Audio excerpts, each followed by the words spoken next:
Joe Flacco is out, Dillon Gabriel is the starter, and Shedeur Sanders just moved from an afterthought to a real visible part of Cleveland's quarterback room. That's the short version, and Tommy Rees' public assessment gives the longer version some teeth. The staff is watching for constant improvement, and by his read, Sanders has been delivering it in practice. That matters more than hot takes or headlines. Here's what's actually changed. Sanders isn't just a name anymore. He's the active backup. That means live warm-ups on game day, sideline reps, targeted coaching attention, and the kind of week-to-week learning that turns raw tools into field-ready instincts. Rees' praise, measured, specific, focused on preparation, is exactly the language coaches use when they're tracking real development rather than selling a narrative. In a franchise that just traded a veteran safety valve for draft capital, those micro steps are the new currency. Why this is smart for Cleveland right now. Deshaun Watson is still a medical legal question mark, and the Browns are 1-4 with limited margin for error. Elevating Sanders gives them a controlled pathway to turn potential into usable snaps without throwing a rookie to the wolves. Practice reps are the fastest way to learn the cadence of an NFL game plan. Being active accelerates that.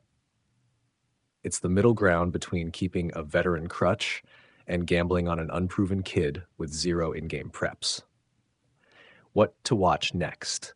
The real signals the staff is using to decide if Sanders is more than a backup label. Does the staff script low-variance packages for him in practice and in-game? If yes, they're preparing him to be functional under stress. Who takes the majority of scout team and red zone reps?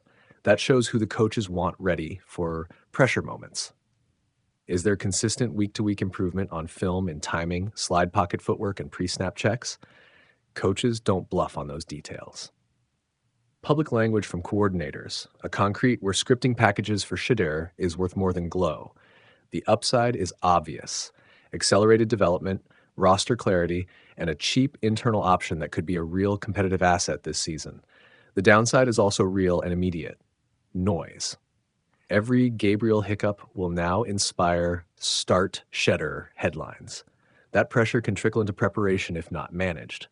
Moreover, if Sanders is thrust into a game built for Gabriel without protective scripting, schematic mismatch risks, turnovers, and chaos.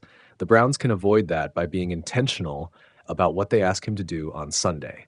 Practically, the Browns should follow a 3-step guardrail: prepare, protect, and measure. Prepare him with the plays he needs most. Protect him by limiting exposure to high-variance calls until he earns them. Measure progress objectively each week and treat game reps as data, not headlines. If Sanders executes a controlled package cleanly, increase responsibility incrementally. If he struggles, tighten the leash and refocus on targeted drills. That is how you turn a hyped rookie into a reliable option without wrecking the team's short-term competitiveness. There's also a leadership and psychology angle.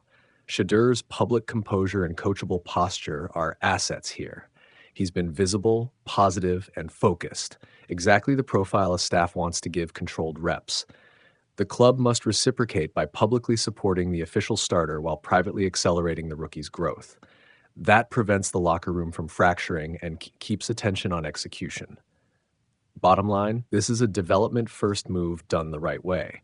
Not a headline-grabbing start, but a sensible plan to convert potential into availability. The Browns traded veteran depth to create runway. Now, the coaches must build the runway into safe taxiways and only let Sanders take off when the instruments show he's ready. If they do, Cleveland gains a young asset with real upside. If they rush him, the noise will drown out progress.